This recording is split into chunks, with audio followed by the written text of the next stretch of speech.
Chers amis, j'espère que vous êtes nombreux à nous suivre ce soir. On vous a donné rendez-vous ce soir pour parler encore une fois de ce sujet qui a été extrêmement apprécié. Et puis surtout, à votre demande, nous avons décidé de revenir là-dessus. Sexualité des Marocains en temps de confinement. Nous sommes confinés depuis des semaines et nous allons encore être confinés. Et nous avons décidé donc de poser les questions. Je vais essayer avec Dr Iman Kandili. Bonsoir. Mon ami qui est là. Bonsoir tout le monde. Nous sommes très heureux de revenir sur un même sujet qui nous tient à cœur, donc le couple, le confinement et la sexualité. Puisque la dernière fois on a parlé de couple et de violence, mais apparemment la sexualité était beaucoup plus au rendez-vous. Nous avons décidé de revenir sur la demande de beaucoup de monde, particulièrement en ce qui concerne mon ami Najib Abdel qui lui est journaliste, est en contact avec beaucoup de personnes, et pour répondre à vos questions. Voilà. Donc nous sommes là avec vous pour 1 heure. Voilà, 1 heure c'est beaucoup, on va vous donner 45 minutes et puis on verra. Ok, d'abord Ramadan Karim pour tout le monde et puis surtout vivez-le de la manière la plus simple possible, dans la paix, dans le recueillement et dans la sérénité, c'est le plus important. Donc salut à tous les amis, on vous aime. On vous souhaite beaucoup de santé, beaucoup de bonheur, beaucoup de sérénité par ces temps difficiles. Et puis surtout, nous tenons tous les deux à féliciter tous les Marocains pour leur engagement, pour leur solidarité. Donc tu ne les félicites pas pour leur sexualité? Après, bien sûr, et je voudrais qu'ils aient la sexualité la plus belle et la plus folle et la plus équilibrée et la plus tout ce qu'ils veulent. Mais celle juste qui les rend heureux. Qui les rend heureux. Juste soyez heureux, Marocains, parce que nous vous aimons, parce que c'est un amour, un véritable élan de cœur qu'on partage avec vous. Et c'est dans ce sens-là que nous avons décidé, Dr Kandili et moi-même, de faire de ce rendez-vous un rendez-vous hebdomadaire, donc tous les vendredis à 21h. Et on aura un titre pour cette séquence-là, on va l'appeler Tabou. Et ça sera toutes les questions tabous de ce pays que nous allons essayer de débattre. Nous allons essayer de les débattre avec responsabilité, avec beaucoup de sérieux, sans aucune vulgarité et sans aucune volonté, ni de notre part, ni de votre part, de choquer ou de provoquer. Au contraire, ce n'est pas du tout cela, que l'on soit vraiment d'accord tout de suite. Ce n'est pas du tout le but. Le but, c'est de partager. Le but, c'est de communiquer, qu'il y ait entre nous cet élan de partage et surtout ce véritable fil conducteur parce que nous avons besoin de parler et nous avons besoin de communiquer. Surtout, nous avons besoin de créer un débat de société responsable et sérieux. Voilà, donc Dr Kandili. Mais vous excuserez nos patients, parce que le débat promet d'être passionné, parce que nous sommes souvent pas d'accord. Non, moi de toutes les manières, j'interviens pas. Moi, je fais le journaliste et puis je suis écrivain. Il est très modeste, mon ami. C'est pas ça du tout. Il fait le journaliste, il fait le sociologue, il fait le philosophe, il fait le politique, il fait l'écrivain. C'est Dr Kandili qui n'écrit pas en vain. Merci. C'est Dr Kandili qui est sur le front, surtout par les temps qui courent. Encore une fois, nous sommes en confinement et je salue la responsabilité, l'engagement de tous les Marocains. Je salue Monique, je salue aussi l'engagement de l'engagement des autorités marocaines. Et vraiment, chapeau bas au gouvernement, chapeau bas aux Marocains, chapeau bas à toutes les autorités. De la police à la gendarmerie, en passant par l'armée, par les forces auxiliaires, par toutes les forces vives et actives de ce pays qui ont fait un sans faute jusque-là grâce à la vision clairvoyante et surtout éclairée de Sa Majesté le Roi. Et voilà, Ramadan Karim à tout le monde et on peut commencer. Nous allons, ça peut paraître bizarre pour certains de parler la veille de Ramadan, de parler de sexualité, mais Ramadan c'est aussi la sexualité et une belle sexualité, ça rend heureux. Docteur Kandili, est-ce que c'est vrai? Oui, toutes les choses qui font plaisir, d'où la spiritualité pour soi revenir à soi-même. Le Ramadan, ce n'est pas seulement le jeûne, c'est aussi expier ses fautes, c'est aussi essayer d'atteindre une certaine spiritualité, on va dire, pour un équilibre meilleur et du plaisir, mais pas du plaisir seul, du plaisir avec du bonheur, parce que le plaisir et le bonheur sont beaucoup plus difficiles à conjuguer ensemble. C'est ce dont probablement on va parler ce soir. Et comme a dit mon ami Najib Abdel, le Maroc a fait un sans faute. Les Marocains se sont montrés responsables, solidaires. Et aujourd'hui, par ces lives qui vont devenir un rendez-vous hebdomadaire, nous allons parler de tabou, mais de levée de tabou surtout, parce que le Marocain d'aujourd'hui parle, le Marocain d'aujourd'hui s'affirme. Les Marocaines, moi je suis très féministe pour ceux qui me connaissent, donc les Marocaines sont de plus en plus présentes sur la scène. Et donc aujourd'hui, il est temps d'oublier les langues de bois, de parler des choses. Et quand on parle des choses, déjà, en tant que psychiatre et psychothérapeute, on peut le dire, quand on parle des choses et quand la communication est là, eh ben, le 50% des mots est déjà en voie de disparition ou en voie de guérison. Donc, voilà. Donc aujourd'hui, nous allons parler du couple. Oui, alors c'est quoi le couple? Encore une fois, on revient parce que les gens se posent, c'est quoi un couple? Moi, j'ai une définition qui peut peut-être surprendre. Je dis souvent qu'il y a des couples qui peuvent s'entendre, il y a des couples qui ne s'entendent pas, mais souvent... Nous allons parler plus fort, hein, on nous demande de parler plus fort. Ok, donc on va voir. Nous allons parler beaucoup plus fort. Voilà, je crois que j'ai mis le son à fond. Moi, je dis que le couple, souvent, par les temps qui courent, modernité oblige, et modernité, je le mets entre guillemets parce que j'aime pas du tout ce mot, c'est souvent un individu qui rencontre un individu qui crée un troisième, qui est le couple. Et parfois, on devrait en tuer un pour que le couple puisse exister. C'est un qui disparaît pour laisser la place à l'autre. C'est rare que les deux restent pour former véritablement une seule entité qui est le couple dans toute sa splendeur, dans toute sa beauté, dans toute sa folie, dans toute sa vibration et dans toute sa lumière. Alors, comment arriver à concilier les deux, parce que nous sommes deux individus. C'est une très belle définition, c'est pour ça que j'adore passer du temps avec Najib Abdelhak. Alors, c'est une très belle définition philosophique, une très belle définition sublimée du couple. Parce qu'en fait, moi, je vais revenir à ce qu'il n'aime pas, c'est-à-dire avant tout élan passionné ou de répondre aux questions comme moi, je le ferai. Coucou à tous nos amis, parce que j'en vois. Donc, voilà, on vous aime, on vous salue. Ramadan Karim à tous. Et voilà. Donc, et en fait, je vais être didactique, parce que je le dois. J'ai cette une petite sortie, je reviens. J'ai cette casquette clinicienne qui doit quand même rester présente malgré le côté, on va dire, passionné ou engagé autre quant à la probité de certains propos qui parlent de notre façon de vivre notre féminité ou notre virilité ou de vivre le couple en règle générale. Le couple est un processus vivant. Je ne dirais pas que c'est une entité parce que toute pulsion de mort, pour moi, serait quelque chose d'extrêmement péjoratif.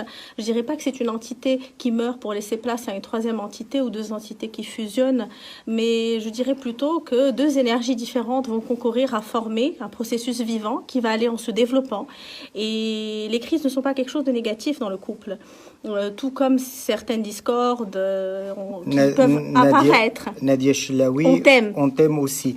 Docteur Khandili, il y a un ami qui nous a dit pourquoi vous ne parlez pas en arabe et est-ce que vous avez le complexe du colonisé. Je n'ai jamais été colonisé, cher ami. Personne ne pourra me coloniser, ni aujourd'hui, ni dans cette vie, ni dans les prochaines, que l'on soit bien d'accord. Et je peux parler toutes les langues, j'en parle 7, cher ami. Hein. Donc si on parle en français aujourd'hui... C'est à la demande des personnes qui nous ont contactés. Voilà, et plus que ça, je suis écrivain francophone. Hein. Je parle en arabe, j'écris en arabe, je fais une émission en arabe et je parle un très bon arabe الدارجة والعربية الفصحى وتنتكلم حتى اللغة الوسيطة ومع الأستاذة غادي نطرحوا أسئلة باللغة العربية وغادي نحاولوا نجاوبوا على هذه الأسئلة باللغة العربية ملي يطرحوا علينا أسئلة باللغة العربية غير باش تعرف بلي راه تنتكلموا اللغة العربية وما عندناش عقدة من شي واحد كان محتلنا يا فرنسي يا أجنبي ما عندناش هذه العقدة هذه وما داخلاش في التاريخ ديالي يعني في القاموس ديالي ما عمرني شي حد كان محتلني أنا ما je suis un homme libre et un électron libre et je le resterai toute ma vie voilà donc pour que les choses soient claires on peut y aller. J'ai dit que qu'on allait avoir certains moments passionnés parce qu'il y a des expressions toutes faites le complexe de coloniser non il n'y a pas de complexe de coloniser. Très bien l'arabe la demande elle a été il y a eu une demande importante on nous a demandé de parler français mais libre بنا نهضروا على العلاقه الحميميه ولا على الازواج ومشاكل الازواج في الحجر الصحي ولا من غير الحجر الصحي يقدر يطلبها طرح علينا سؤال باللغه العربيه وغادي نجاوبوه باللغه العربيه بغانا باللغه العربيه الفصيحه نتكلموا معاه كيف كيتكلم طه حسين نحن مستعدون لذلك ولا بغينا نتهضروا معاه كيف كنهضروا ولاد الشعب نقدروا نتكلموا معاه باللغه ديال الشعب اللي كيفهمها الجميع يعني allez-y.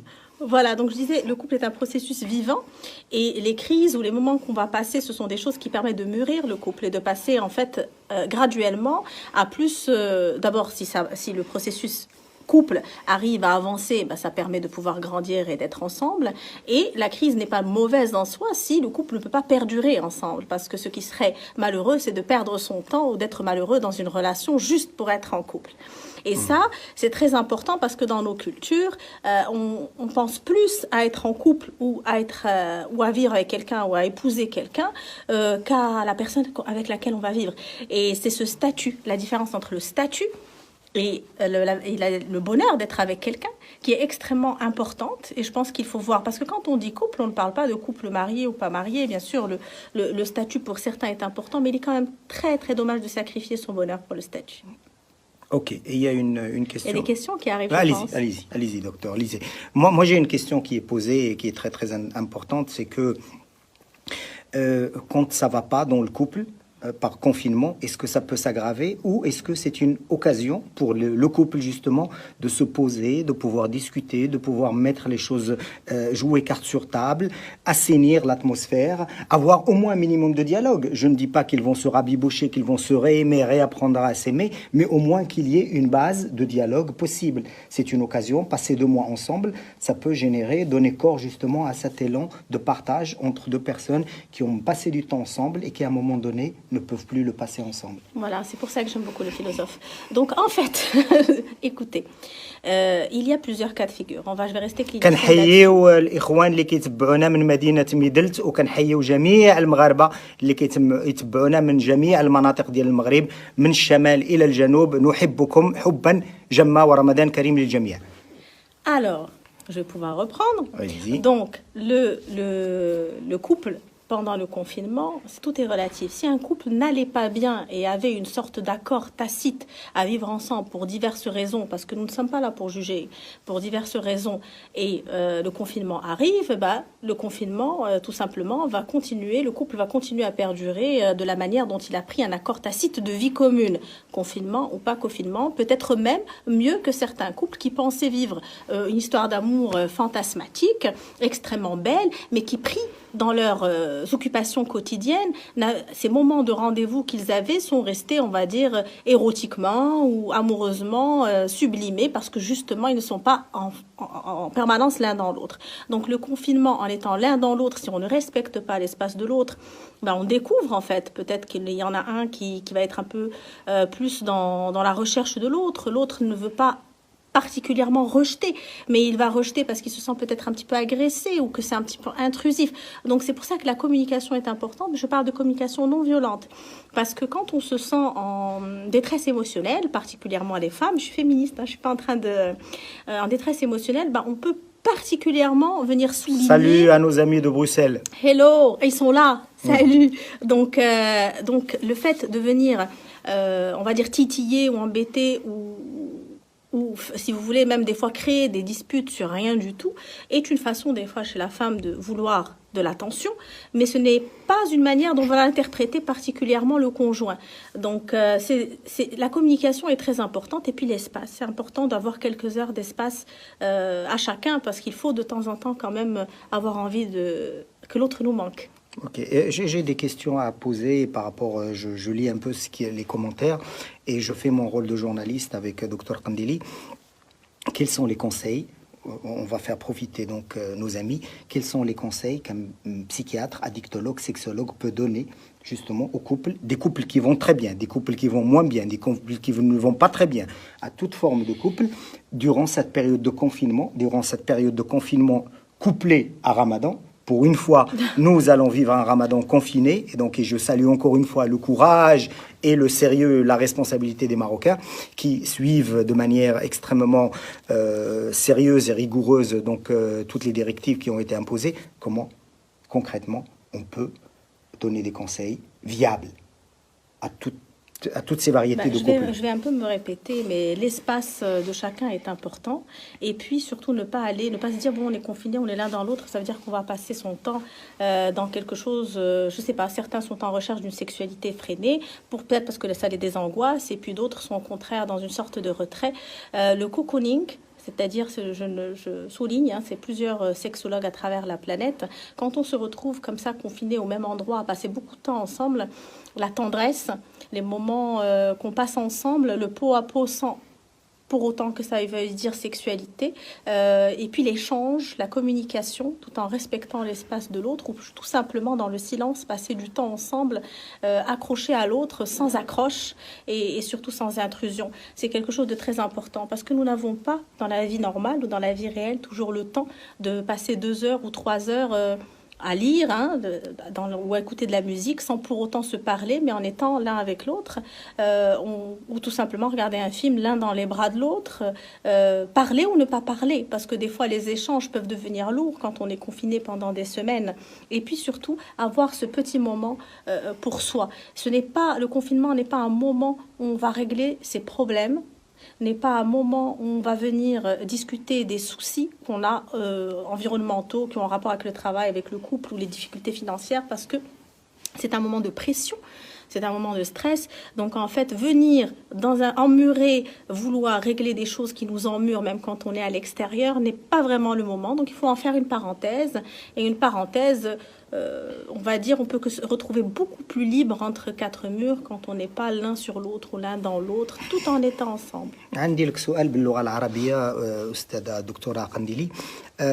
هناك البعض يعني مجموعه من المغاربه نساء او رجال اللي غادي يستغلوا فرصه ديال انهم في هذا الحجر الصحي واللي غادي يكونوا بجوج غادي يحاولوا انهم يحلوا المشاكل ديالهم ويلا يرجعوا للماضي ويلا يبداو يحاسبوا بعضياتهم درتي ليا درت ليك فعلتي ليا فعلت ليك لحقاش غادي يتلاقاو وغادي يجلسوا. يعني اش من نصيحه تقدري توجهي لهاد الناس اللي ربما بشكل مغلوط غادي يحاولوا ولا غادي يفكروا بان هذه فرصه ملي غادي يكونوا بجوج في بيت واحد مجموعين 24 ساعه على 24 ساعه ورمضان هذا والصيام والانسان يقدر يتقلق والانسان يقدر يكون عنده شويه يعني مع الصبر قليل. اشنو النصيحه ديال الدكتوره بحالك اللي توجه للمراه او للرجل في هذه الفتره هذه باش يتفاداو هذا النوع من لي فاس يعني ان وجه لوجه وكيبداو يعاتبوا بعضياتهم ويحاسبوا بعضياتهم؟ هذا ماشي الوقت باش نبداو نحلوا المشاكل ديالنا وباش نقادوا المشاكل ديالنا. لا يكون مشاكل ديال يكونوا اللي عندهم علاقه بالازواج ولا مشاكل اللي عندهم علاقه بالعلاقه الحميميه. نعرف بزاف ديال بوكو دو فام سو بلين بارتيكوليرمون. دونك هذا ماشي هو الوقت ديالها وماشي الوقت باش نهضروا في الفلوس ولا في اي حاجه. هذا وقت باش نعاودوا نلقاو واحد بحال كيفاش غادي نقول ان بون واحد السجر اللي عادي يجمعنا باش ندوزوا واحد الوقت مع بعضياتنا بلا ما نقلبوا على اشياء اللي عادي تزيد لنا في الضغط ولا عادي تزيد لنا في الاعصاب ديالنا. وحنا ديجا مع الضغط ديال الحجر الصحي راح كاين واحد الضغط اللي هو صعيب والوقت والملل كومون دير لو فيد الفراغ خاصنا نعمروه. دونك ما نعمروش بالمشاكل. وفاش نطرحوا مشكل في واحد الوقت اللي ماشي هو ايجابي باش نتكلموا عليه واللي ما نقدروش نحلوه حاجه دو توت فاصون واخا نبغيو نديرو شي حاجه ولا نحلو شي مشكل ماشي الوقت. علاش دابا الحجر الصحي اوني كونفيني الاشياء تنديروها في الدار. دونك ماشي هذا هو الوقت اللي غادي نجبدوا كاع مشاكل الماضي باش نحلوهم ونقادوهم.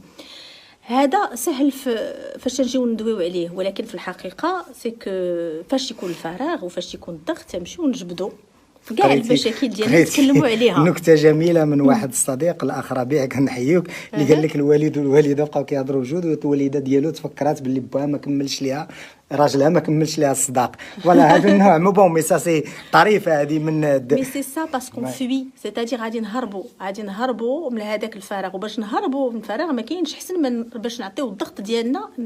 اون بو با دير راه انا دابا راني في الحجر الصحي راه انا اللي عندي مشكل مع الضغط النفسي ديالي وعندي واحد الصعوبات واحد اضطرابات عصبيه اللي هي عاديه في هذا الوقت اللي حنا تنخافوا على من المرض وداكشي واللي اوني كونفيني. اي دونك شنو غنديروا غادي نلوحوا هذاك التهمه ديال الضغط ديالنا ولا التهمه ديال الاضطرابات العصبيه ديالنا على الاخر. وشكون اللي تيكون قريب منا اون جينيرال سي الزوج ولا دي فوا الاطفال ايتترا. دونك تنلوحوا هذاك لونغواس ديالنا ولا هذاك لو ستريس ديالنا على الاخر باسكو سي ديفيسيل دو دير كو سا فيان دو نو. ما فيت سي تو افي نورمال الوقت اللي غادي نلقى راسي شويه معصب ولا مزير هو وقت اللي يمكن خصني ندوزو مع راسي ندير فيه رياضه ولا نصنت فيه الموسيقى. اي سني با غراف دو لو دير سيتادير ما نزيدوش نضغطوا على نفسنا كو سوا الزوج ولا الزوجه ولا الاطفال راهم تيحسوا بهذاك الضغط. دونك اوتون دير سمحوا لي انا غادي Un grand salut à nos amis d'Algérie qui nous suivent aussi. Ramadan Karim à tous nos frères et nos amis d'Algérie, nous vous aimons. Voilà, entre les Algériens et le Marocain, c'est une grande histoire d'amour et nous voulons vivre dans l'amour et dans la paix et dans une belle projection pour l'avenir. Il y a un ami amis. Qassem Ce qui est Gharba, magnifique merci avec beaucoup. Najib Abdelhak, c'est qu'on a des histoires d'amour Voilà. partout. Ben, il faut, on vit que d'amour. Hein. C'est le seul, c'est le premier venu, le dernier à partir, et il ne partira jamais dans cette vie et dans toutes les autres. Qassem Gharba nous a donné une très bonne idée. Pourquoi ne pas parler d'art et de création durant le Ramadan et durant cette période de confinement. Cher ami, une belle sublimation. on va te faire plaisir et on va revenir avec certains artistes. On en connaît plein, j'en connais pratiquement 90% des artistes marocains, et on va essayer de faire une émission dédiée à l'art et à la créativité et la création durant le confinement et durant ce mois de Ramadan. Revenons donc à notre couple et revenons à une question extrêmement sérieuse. Maintenant, on va entrer dans le vif du Heureusement sujet. qu'il tient le fil, parce que je n'ai pas sa répartie, son intelligence. Je perds le fil. Je voudrais parler des problèmes de sexualité des Marocains. Toi, en tant que clinicienne, quels sont véritablement les problèmes que tu as diagnostiqués qui reviennent le plus souvent? Voilà. Ben, il faut le dire parce que les gens posent des questions. De quoi souffrent les Marocains? Quelqu'un pose la question par rapport aux troubles sexuels chez les Marocains. Il y a eu des études qui ont été faites. Oui.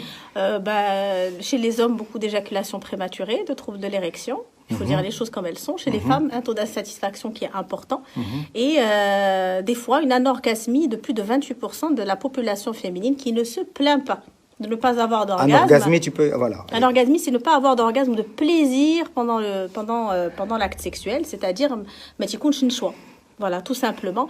Et donc, elle va le cacher parce que elle se sent, c'est-à-dire que ce n'est pas par rapport à l'homme ou parce qu'elle va baisser sa virilité, pas du tout, mais elle sent qu'elle a un problème. Donc, en général, il y a beaucoup de simulations et il est quand même malheureux de voir des fois 20 ans, 30 ans de relations diverses sans orgasme. Ça existe, hein, c'est 28%. Et puis, il y a toutes ces histoires de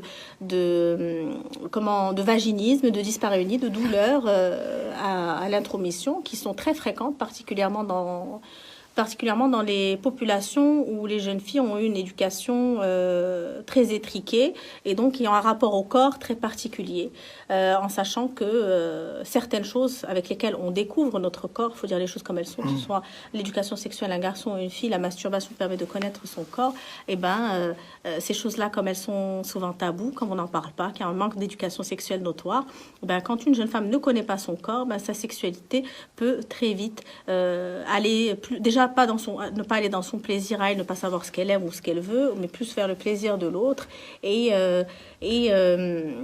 Je me suis vue écouter des personnes et étonnée quand on me dit « mais je ne comprends pas, je viens vous voir, ça fait 2 ans que je suis mariée, je ne vois pas l'utilité de la relation sexuelle dans mon mariage, mais mon mari y tient ».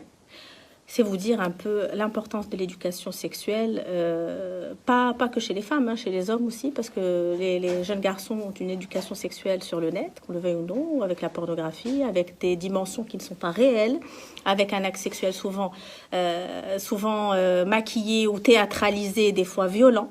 Et donc, démarrer la sexualité dans la violence, quand on a eu des images plutôt que des discours, et plutôt de la pornographie que de l'érotisme, ou de la sensualité, ce manque de sensualité, des fois, va amener à une sexualité par à-coup ou par compulsion, et c'est du fast-food sexuel. Donc, je pense que, je dis pas que tout le monde est comme ça, mais je dis que c'est les principaux maux de la société.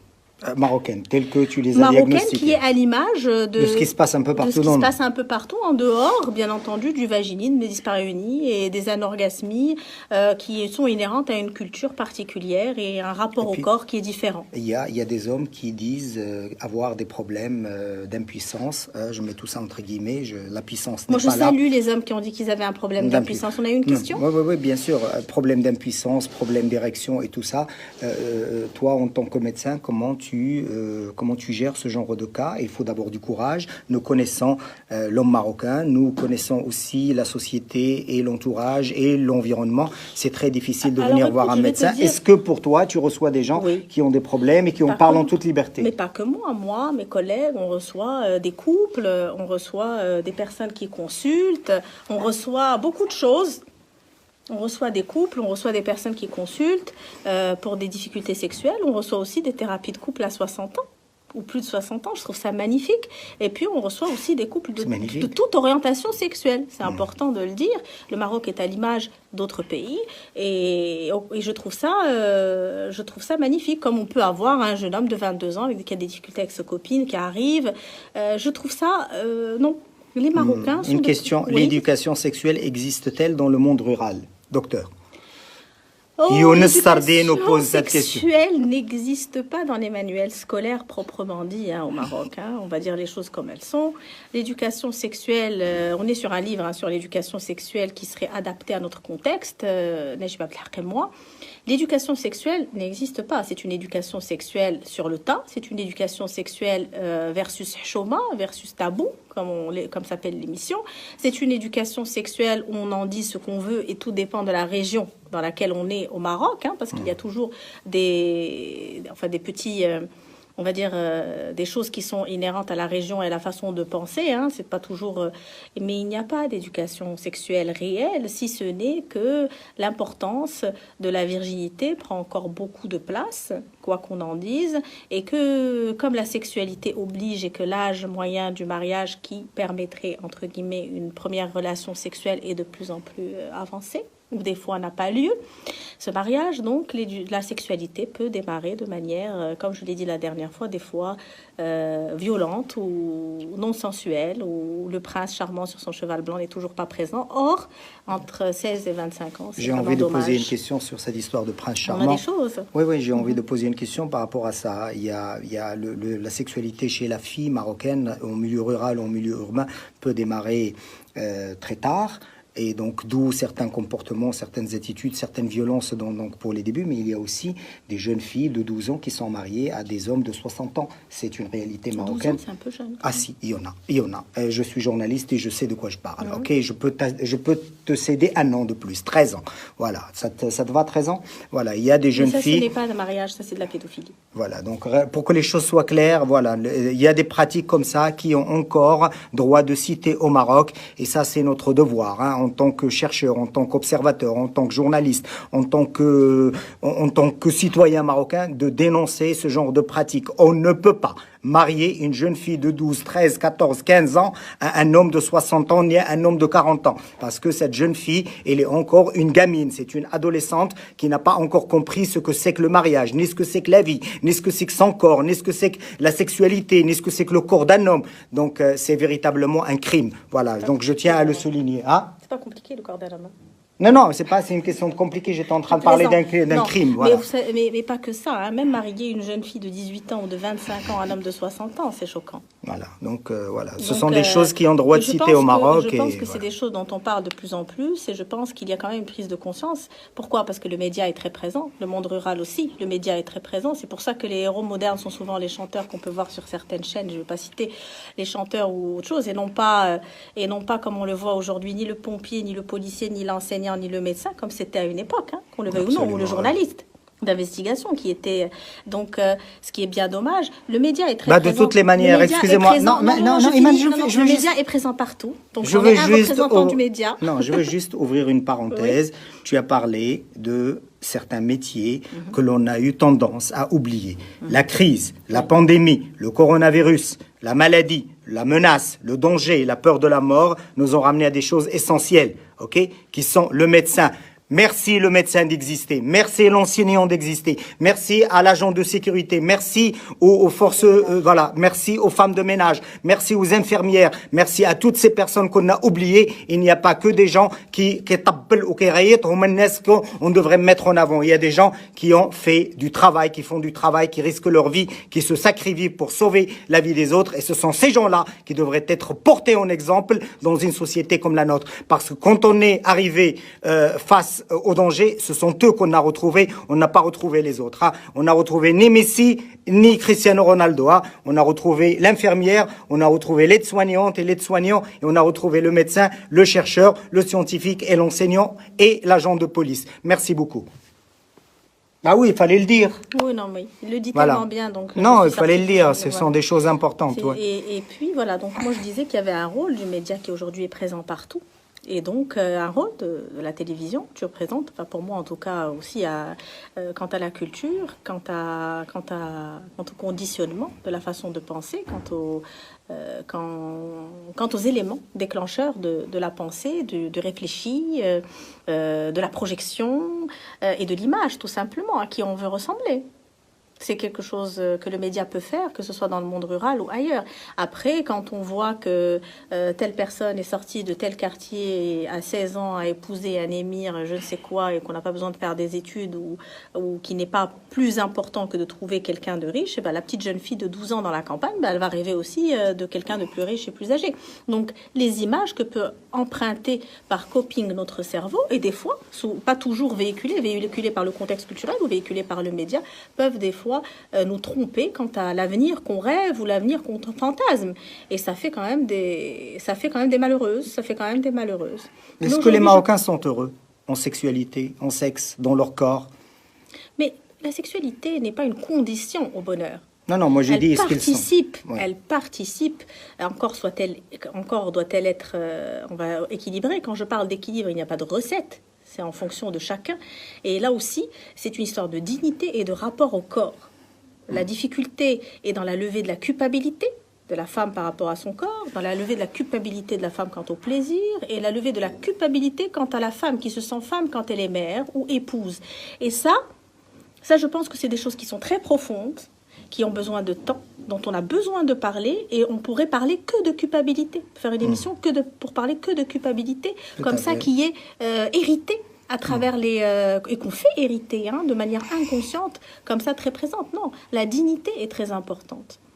La dignité est très importante, et je crois que je l'ai dit la dernière fois, rester vierge et démarrer sa sexualité par la sodomie, c'est quelque chose qui est pour moi indigne, dans le sens où une sexualité d'un adulte averti, oui, mais comme il veut, comme il le souhaite, dans un élan de maturité, c'est un choix, mais démarrer de cette manière et pour cette raison et sa sexualité chez des jeunes filles qui sont universitaires ou lycéennes et tout ça, et c'est des choses qui sont vues, qui sont réelles, qui sont vraies, sont extrêmement désolantes.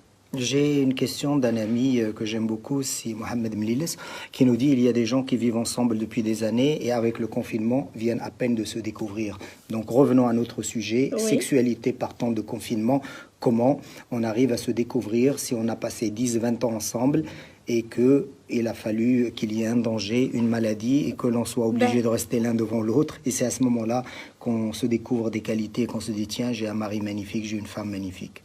Ça rapproche. Le fait de vivre un danger ensemble, c'est quelque chose de toute façon qui rapproche de sa famille, qui rapproche de son conjoint, qui rapproche des personnes qui nous sont chères ou avec lesquelles on vit ce danger ensemble.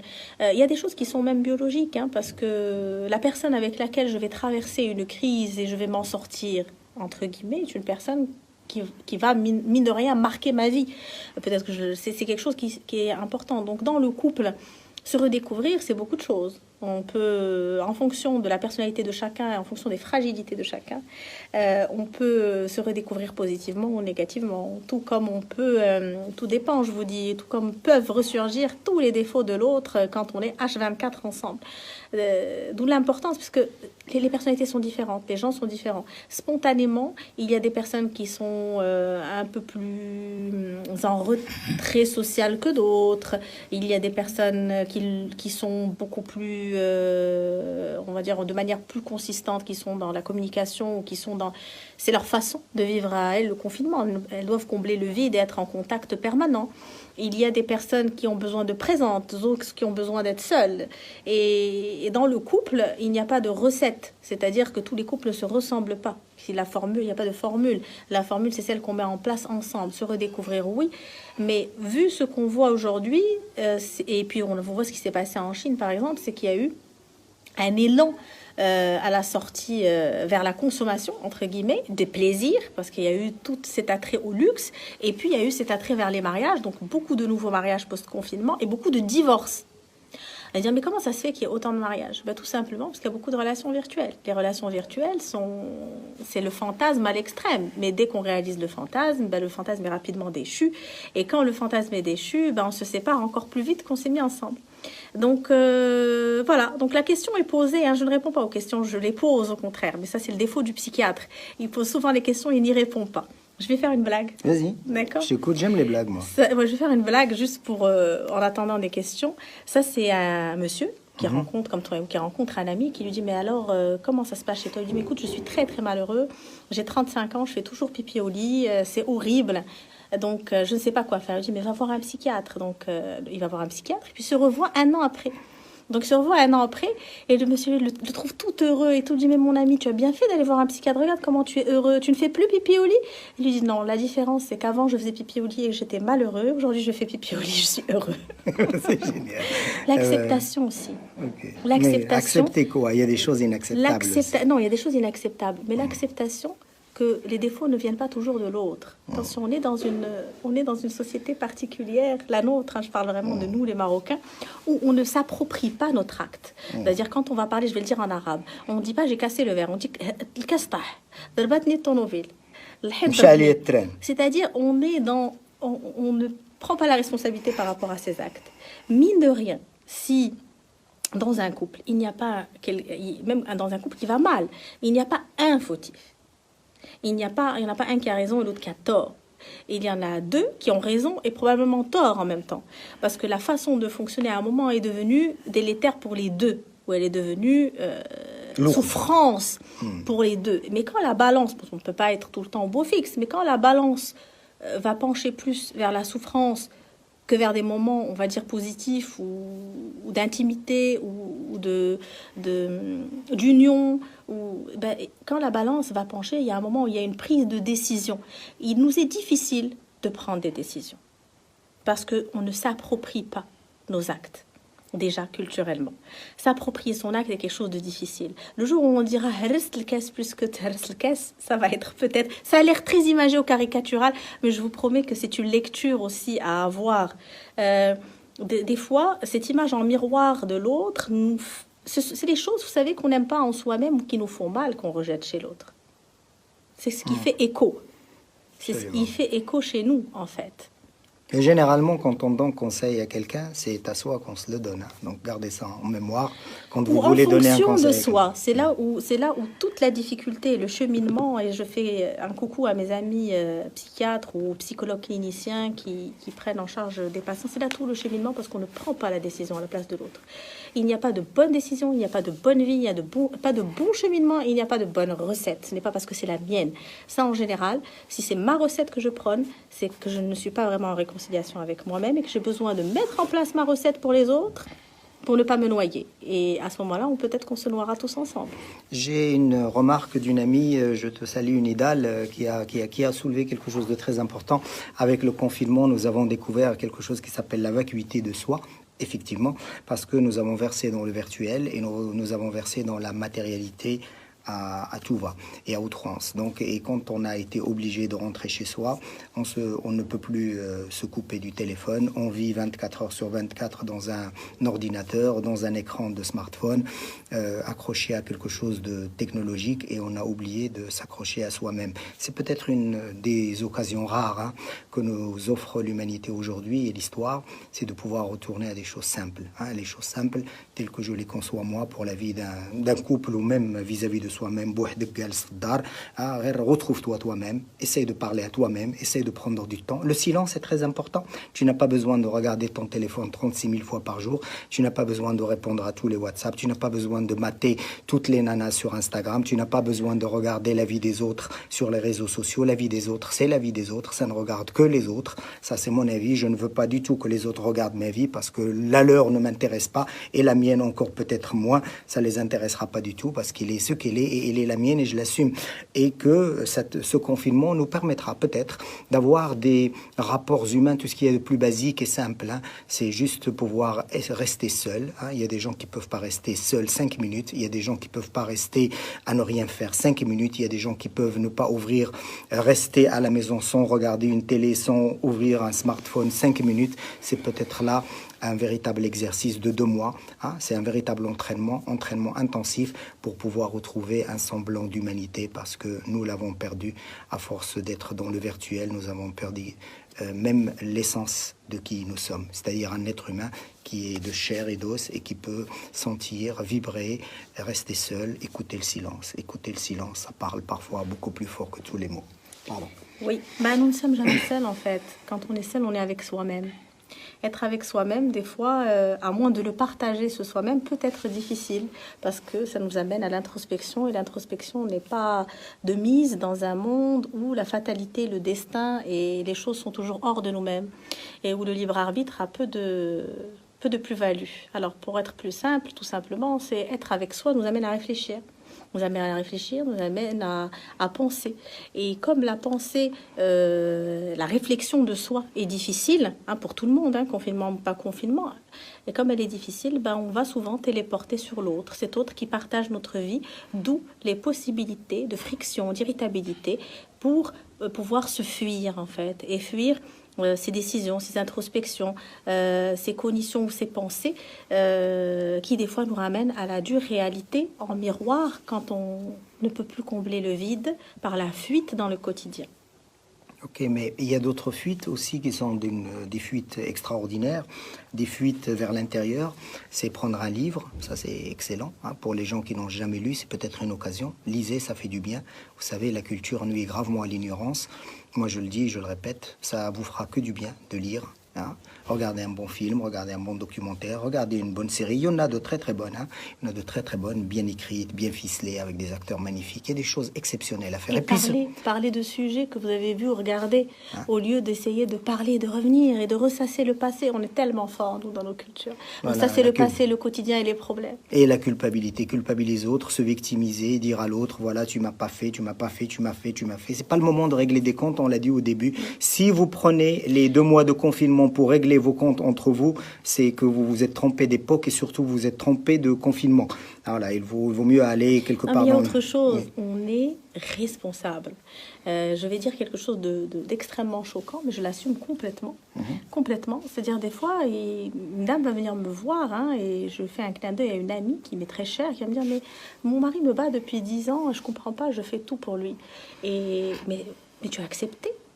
C'est quelque chose qu'on accepte, c'est-à-dire que quelle que soit la situation, et quand bien même elle est extrêmement choquante, parce que je suis quelqu'un d'extrêmement féministe, et puis taper sur une femme ou taper sur un homme, c'est pareil, la violence physique envers les femmes est quelque chose de rédhibitoire et qui fait extrêmement mal, mais on a accepté la situation, c'est-à-dire que ce ne sont pas des situations imposées auxquelles on ne peut rien, tout comme une décision impulsive ne se fait pas, mais ce confinement aussi est l'occasion de se retrouver avec cet autre avec lequel on partage sa vie pour savoir si cette vie qu'on partage est une vie qui nous amène à nous élever avec l'autre ou au contraire à souffrir.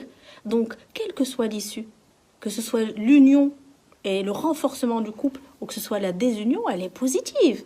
La lecture est positive dans le sens où, de toute façon, ça nous amène à une décision qui est le reflet de nous-mêmes.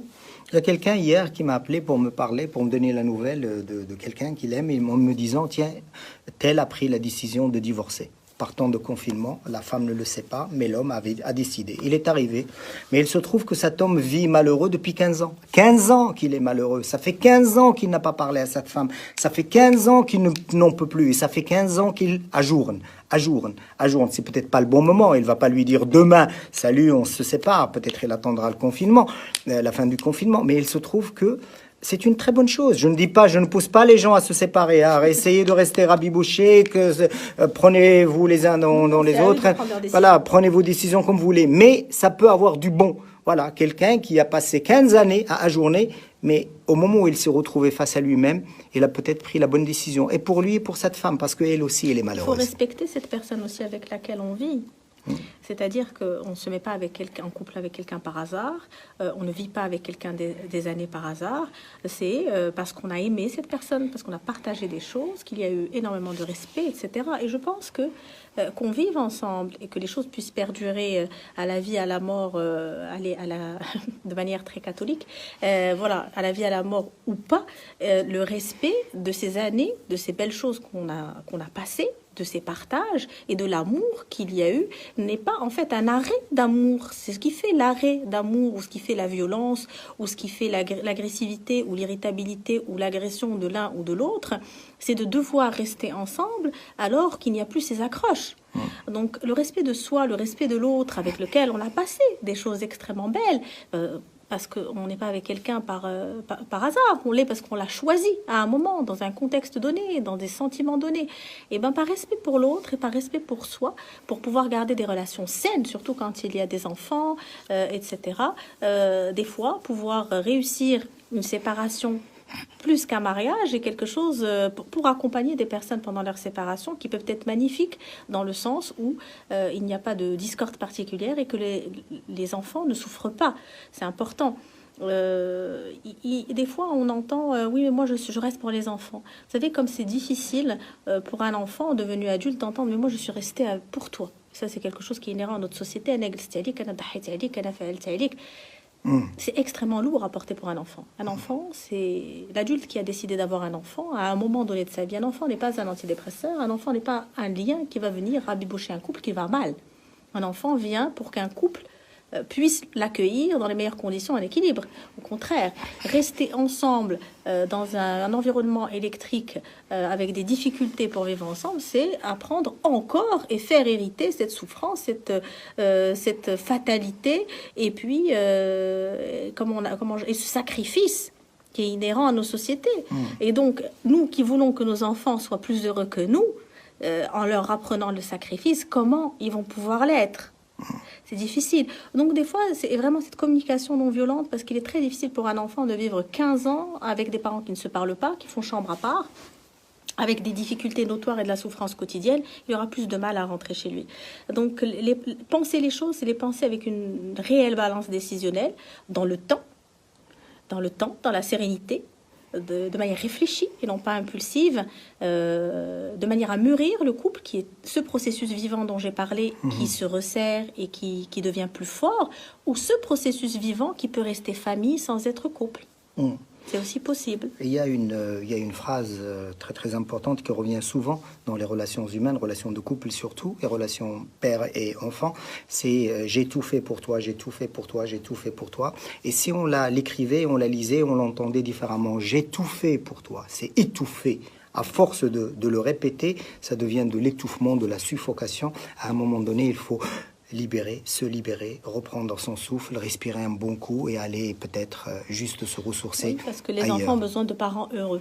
Voilà. Donc, pour pouvoir être heureux, on a besoin de voir du bonheur. Voilà. Et même entre mari et femme, j'ai tout fait pour toi, deviendra très vite de l'étouffement. Et étouffer l'autre n'est pas bon. C'est un partage. Voilà. C'est un partage. Moi, je pense que quand on arrive à dire ces choses qui sont dures et qu'il y a une levée de respect, quand on fait quelque chose, on le fait parce qu'on a envie de le faire. Donc, la remontrance, qu'elle soit masculine ou féminine, du « j'ai tout fait pour toi », c'est déjà quelque chose, je pense, qui dépasse la possibilité d'avoir une vie sereine, entre guillemets. Parce que quand on dépasse certaines choses en mots, même si la personne pardonne, le corps ou l'esprit des fois, parce que des fois les choses ne sont pas concordantes. On peut vous dire je t'aime sans vous regarder dans les yeux, on peut vous dire je t'aime en regardant ailleurs ou en vous tournant le dos. Donc quand la mimique est discordante par rapport au discours, c'est qu'il y a quelque chose qui pèse.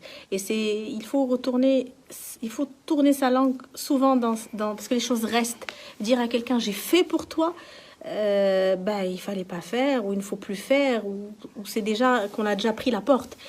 C'est lourd de dire à quelqu'un j'ai fait pour toi, parce que que ce soit dans un couple ou que ce soit pour un enfant, c'est vécu comme un devoir spontané, ou c'est vécu comme un plaisir spontané de faire pour l'autre ou avec l'autre, parce que qui dit couple dit une entité à part entière et un seul processus. Donc on fait ensemble dans la toute clairvoyance de vouloir faire les choses consciemment. ou inconsciemment, quand on est aussi un peu aveugle, on a envie de faire les choses comme on veut, mais la remontrance ne sert à rien. Si on veut s'arrêter de faire, on arrête, sans pour autant revenir sur les choses. On a une question d'une amie qui te pose la question à toi, docteur. Pourriez-vous nous parler des parents pervers narcissiques? On reviendra, on organisera un épisode entier pour parler des parents pervers narcissiques ou des personnes perverses narcissiques. On fera les troubles de la personnalité en général et comment faire le deuil d'un parent toxique. Okay. Tout simplement. Ça, c'est très important. Maintenant, revenons à d'autres complications que peuvent vivre les couples en période de confinement, surtout que nous sommes à la veille de Ramadan. Donc, on a le confinement et on a encore le jeûne Ramadan qui n'est pas facile. Pour une fois, je le répète, nous allons vivre un Ramadan très spécial parce qu'on est confiné. Et les Marocains, on le sait, adorent sortir, ils adorent la compagnie, ils adorent être ensemble. Le Ramadan se vit en famille. Et là, la difficulté, c'est de ne pas pouvoir faire tous ces iftars et de se retrouver ensemble à hurler plus les uns que les autres autour d'une table, ce qui est extrêmement convivial et extrêmement... qui va nous manquer. Donc, ces couleurs, ces disparates du Ramadan, ces odeurs, des sorties après le ftour, et puis tous ces rituels qui ont marqué nos enfants et qui continuent à marquer nos cultures vont nous manquer pendant le confinement. Ce qui n'est pas facile parce que la perte de repères est souvent liée à la perte des rituels. Pour essayer de maintenir les rituels au plus, c'est important. La pression quant au Ramadan, parce qu'on parle souvent de sommeil Ramadan, d'irritabilité Ramadan, indépendamment du confinement. Là, le confinement est là, donc la pression est là. Les difficultés à combler, on va dire, la frustration sont là, et l'accès à la spiritualité vient se surajouter. Donc, un accès à la spiritualité ne passe pas particulièrement par des tables à 6000 kilocalories par jour ou par une inversion du rythme de sommeil où on dort le jour, où on est réveillé la nuit. Parce qu'en fait, ce qui rend irritable pendant le Ramadan, indépendamment du confinement, n'est pas le Ramadan, ni le jeûne, ni la façon de vivre, c'est la façon de l'aborder. Parce que le jeûne est très bénéfique pour le corps. Il y a différentes façons de jeûner, ça on le sait. Le jeûne intermittent et des gens qui jeûnent en permanence. Mais par contre, l'inversion du rythme de sommeil, ne pas dormir la nuit, consommer beaucoup de sucre, ces choses-là font qu'on peut avoir, et puis toutes les addictions, parce que on manque de tabac, on manque de cannabis, on manque d'alcool, etc., font que on est plus impulsif, plus irritable, plus de passage à l'acte, plus de violence verbale, plus de tension. Alors, comme le confinement est déjà générateur de tensions et de certains troubles, on va dire, dus justement au confinement, au vide et à toutes ces choses-là qui sont inhérentes à la peur, mais je n'ai pas envie de rentrer dans un jargon médical, le Ramadan risque de surajouter les choses, d'où l'importance du maintien des rituels, le plus possible. Chaque famille a ses rituels, d'où l'importance du maintien d'espace et d'où l'importance du maintien d'un rythme de sommeil, de bien dormir et de ne pas manger jusqu'à s'étouffer aussi, c'est important. Ok, donc durant le mois de Ramadan, il y a des questions qui sont revenues, Ramadan et les addictions. Il y a des gens qui sont déjà, par période de confinement, ils ont de sérieux problèmes dus au confinement. Et tu le vis au quotidien parce que les gens ont besoin de traitement, de soins, d'accompagnement. Là, tu as beaucoup de demandes. Et là, les choses explosent aussi parce que Ramadan, c'est aussi une période délicate. Quels conseils pourrais-tu donner à des gens qui souffrent d'addiction et qui sont en soins ou qui sont à la demande d'une prise en charge? Ceux qui sont en soins ou qui sont pris en charge, il faut continuer leur prise en charge, que ce soit médicamenteuse ou en thérapie. Et puis, il est important aussi d'avoir accès à la personne qui vous prend en charge pour savoir si, d'abord, en fonction, parce que quand on parle d'addiction, on parle de maladie, en fonction des traitements qui sont mis en place, etc., si vous pouvez jeûner ou pas. Déjà, c'est extrêmement important, donc c'est quelque chose qui reste médical. Tout comme les maladies psychiatriques ou les personnes qui sont sous traitement. Donc, il faut accéder aux médecins traitants. Et puis, jeune ou pas, il y a une hygiène de vie. Il y a une hygiène de vie pendant Ramadan à essayer de garder. Cette hygiène de vie est inhérente au quotidien. Et on en parle déjà avec le confinement. On est tributaire. Notre humeur est tributaire de notre sommeil. Notre humeur est tributaire de nos activités. Notre humeur est tributaire de nos rituels de vie. Et qu'on soit entre quatre murs ou à l'extérieur, les rituels de vie sont importants. Nous n'avons pas toujours été confinés. Pourtant, il y a toujours eu des difficultés de ritualisation et de programmation de nos vies, parce que nous ne sommes pas égaux. Nous avons des fragilités et nous ne sommes pas tous égaux devant l'organisation, devant la possibilité d'accès à un travail, devant la possibilité d'accès à la sociabilisation, devant la possibilité d'accès à l'autre avec un grand A en règle générale, qui fait partie de notre équilibre. Donc, ce sont des choses, ce sont des mots qu'on connaît, ce sont des mots qu'on essaye de rétablir, souvent parce qu'il y a des problèmes d'addiction, des problèmes de personnalité, des problèmes de maladie ou des troubles tout simplement, des difficultés. Donc, d'où la réhabilitation et la réinsertion qui sont importantes pour pouvoir fonctionner avec l'autre. Je ne vais pas parler de toutes les addictions aux écrans, aux jeux vidéo, aux jeux en ligne, etc., qui sont encore plus, on va dire, qui sont en fait le pivot principal de désinsertion aujourd'hui, ou l'addiction principale qui est en train d'éclore pendant le confinement. Elle existe, hein, mais qui pourrait bien augmenter parce que bien nombreux sont les enfants et les adolescents qui sont confinés. D'autres étaient confinés, on connaissait bien, on prenait le pouls de cette population-là qui déjà à 13-14 ans pouvait être déscolarisée. Alors aujourd'hui, nous ne sommes pas déscolarisés mais confinés, mais l'école à la maison, vous rajoutez les écrans, vous rajoutez les télévisions, une inversion du rythme de sommeil et une irritabilité inhérente en fait à ce manque de ritualisation et de programmation de vie. Et le post-confinement pourrait être difficile pour un retour à la normale, si normal il y a. Alors, avant de poser une question qui me semble très très importante, je salue Pascal qui nous a rejoint de Marrakech. Pascal, on t'adore, on t'aime. D'où vient cette psychose du Ramadan chez les Marocains? Très très bonne question. Ramadan qui devrait être vécu comme un mois de recueillement, un mois de spiritualité, un mois de retrouvailles avec soi, un mois de purification, un mois à la limite d'une espèce de catharsis où l'on se lave de toutes les scories de l'âme pour laisser entrer la lumière, de cet alignement intérieur qui est très très important. Il se trouve que nous en avons justement, c'est pour certains une psychose. On le vit très mal, on le vit dans la violence verbale, les bagarres dans la rue, l'énervement, la colère à la maison. Il y a des scènes que nous connaissons tous. Et voilà, donc d'où ça vient, c'est aux spécialistes de nous répondre. Je ne sais pas si c'est le Ramadan le problème ou l'intolérance à la frustration. Nous sommes très intolérants à la frustration. Nous sommes souvent au sein très tard. Hein. Je parle pour les hommes surtout parce que la relation mère-fils est très particulière dans nos sociétés. Donc nous sommes au sein très tard. Et quand je dis sein, c'est-à-dire dépendance affective et la difficulté du non et la difficulté à la frustration. Or, le Ramadan, c'est une pratique. C'est une pratique de maturité et de frustration. Donc l'intolérance à la frustration qui aussi conduit aux différentes dépendances, qui conduit aussi aux difficultés d'insertion sociale, qui conduit aussi aux personnalités explosives et à la gestion des émotions qui est difficile. Et donc c'est plus la frustration. Ce n'est pas jeûner le problème, parce qu'on pourrait jeûner. C'est l'obligation de jeûner et d'avoir un rythme de vie qui pourrait être mal prise quand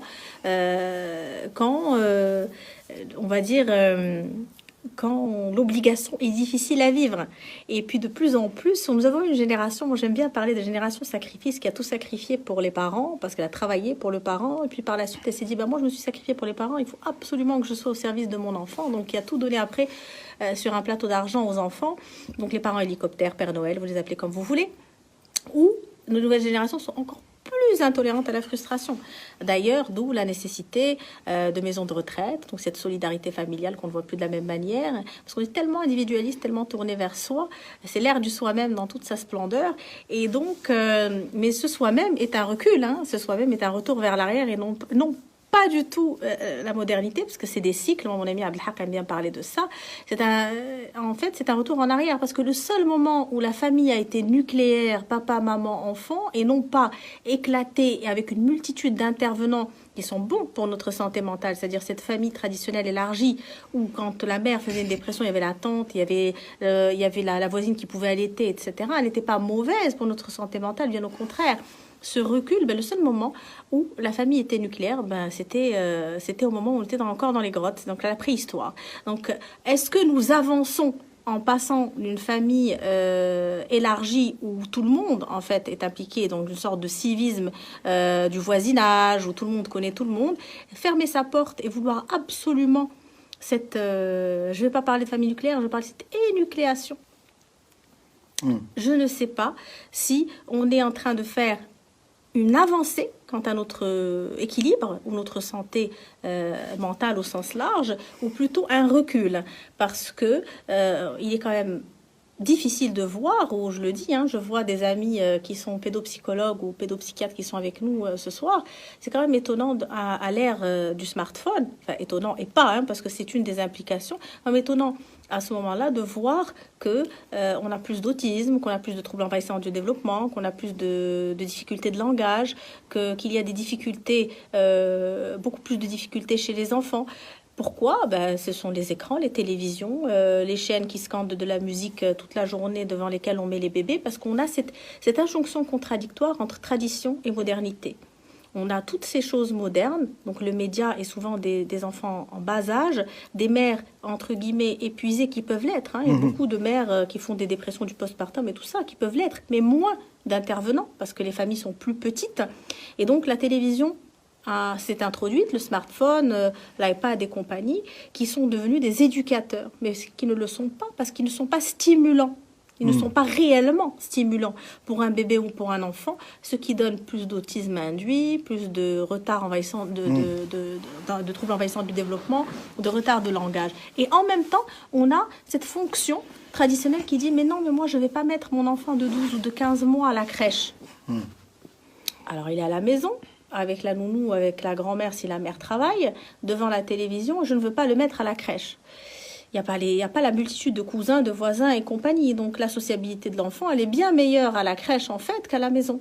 Donc comme on est dans ces injonctions contradictoires où on a un peu, désolée, je vais le dire comme ça, de manière très crue, le cul entre deux chaises, on ne sait vraiment pas sur laquelle on veut s'asseoir et souvent on tombe plus qu'on arrive à tenir un siège. Certains mots vont surgir de notre volonté à vouloir garder racine et à planter modernité. On aimerait bien passer beaucoup plus de temps avec vous. Nous vous avons promis 45 minutes, on est à 1 heure. Et il y a les questions qui fusent. Et puis, je suis très heureux de voir plein d'amis qui ont partagé leurs pensées avec nous. On ne peut pas répondre à toutes les questions, vous le savez. C'est pour ça que ça sera un rendez-vous hebdomadaire et on reviendra sur tous les sujets que vous proposez. Nous sommes là justement pour donner corps à vos interrogations, essayer d'apporter des éléments de réponse. Personne, en tout cas moi, je n'ai pas la science infuse. Elle est spécialiste. Donc, ces réponses peuvent aider. Je ne l'ai pas non plus, je pose des questions. Oui, mais peuvent apporter beaucoup de soutien. Il y a une question qui m'a semblé extrêmement importante sur laquelle j'ai envie de m'arrêter un instant, c'est qu'il y a des personnes qui ont eu à vivre des deuils durant cette période de confinement. Donc, condoléances à toutes les personnes qui ont perdu des proches. Condoléances sincères. Comment on peut gérer un deuil en période de confinement, docteur? C'est une question qui est lourde de sens. Gérer un deuil en période de confinement, si c'est en plus le coronavirus et qu'on n'a pas pu avoir accès au corps et tout ça, c'est difficile. Il n'y a pas de recette parce que ce n'est pas un deuil comme tout deuil qu'on aurait vu. C'est un deuil qui est différent. C'est un deuil qui est nouveau à vivre et le cheminement est difficile. En tout cas, quand on est entouré, tout dépend. Quand on est entouré et que la famille est nombreuse, les premières semaines de deuil sont plus faciles. C'est quand le vide s'installe et qu'on est seul et face à soi-même que les personnes qui sont parties nous manquent le plus. Pour avoir fait des accompagnements de deuil, il y a un moment où quand les choses nous dépassent, il vaut mieux les prendre en main assez tôt. Parce que plus elles perdurent et plus elles creusent et plus les choses sont difficiles à prendre en charge. Quand je parle de deuil pathologique, le deuil pathologique a ses préceptes, c'est qu'après un certain nombre de semaines que les choses sont prises en charge et que ça ne rentre pas dans l'ordre et que la personne ne vit plus que dans la souffrance. Donc, et puis cet autre qui est parti aussi, il faut essayer de garder une belle image. Ressortir des photos, vivre dans son espace des choses ou maintenir les rituels. Là, le ramadan arrive, les rituels que cette personne aimait est une façon de se rapprocher de cette personne qui est partie et qui donne une sorte de fluidité et de transparence indépendamment du corps vers l'âme de la personne qui nous manque. Voilà. En tout cas, chers amis, on ne peut pas répondre à toutes les questions. C'est un réel plaisir de passer du temps avec vous. Encore une fois, sincères condoléances à toutes les familles marocaines et non marocaines, à toutes les familles du monde qui ont eu à perdre quelqu'un par ces temps de crise, cette pandémie qui fait des ravages un peu partout dans le monde. nos sincères condoléances à l'humanité pour nos pertes. Une âme humaine qui est perdue est une âme en moins et nous avons besoin de chaque âme dans ce monde pour rester unis, pour rester forts, pour avoir cet ancrage humain qui fait de nous ce que nous sommes.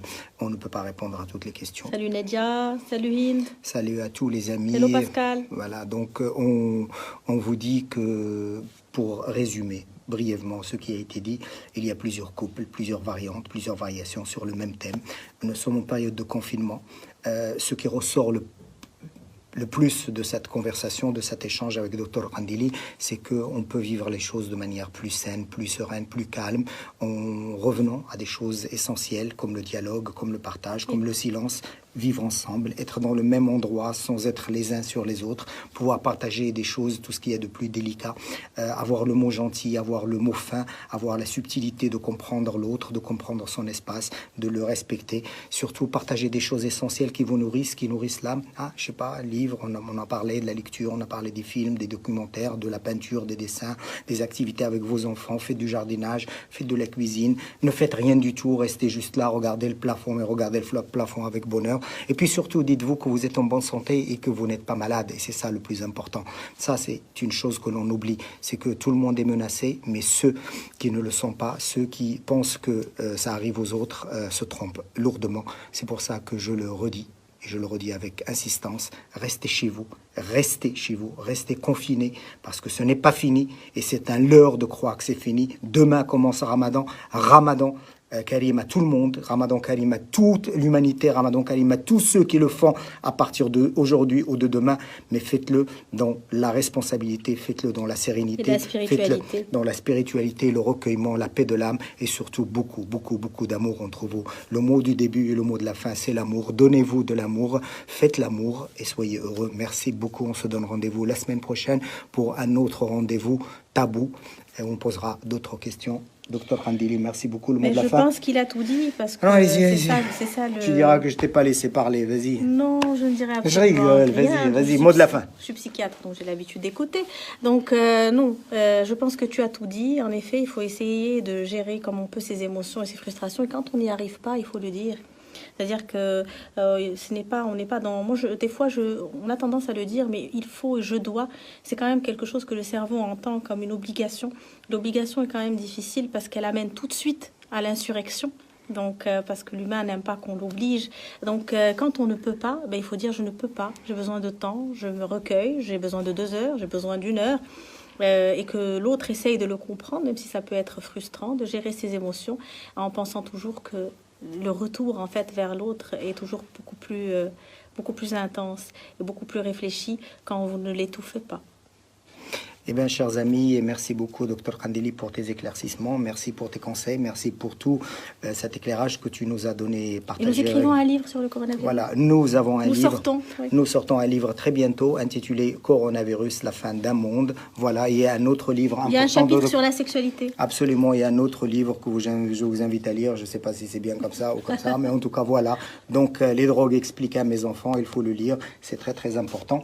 Voilà, et il y a d'autres livres. Un autre livre dédié aux Marocains qui s'appelle Maroc, de quoi avons-nous peur? Pratiquement 50 sensibilités différentes du Maroc, de tous bords, de tous horizons, qui déclarent leur amour à leur Maroc, de leur manière, et qui nous donnent à réfléchir sur le Maroc d'aujourd'hui et le Maroc de demain. Encore une fois, merci beaucoup, chers amis. Rendez-vous vendredi prochain, 21h, même endroit, même chaîne, Najib Abdelhaq, ma page Facebook, pour partager un autre épisode de Tabou. Et cette fois, on parlera de Ramadan et comment gérer le confinement pendant le mois de Ramadan. Voilà, merci, on vous aime, bonsoir beaucoup d'amour. Et Ramadan Karim, passez d'excellents moments et soyez heureux. Ok, à très bientôt. Bye. Pas mal, hein? Salut les amis, on va se déconnecter et on va être bien.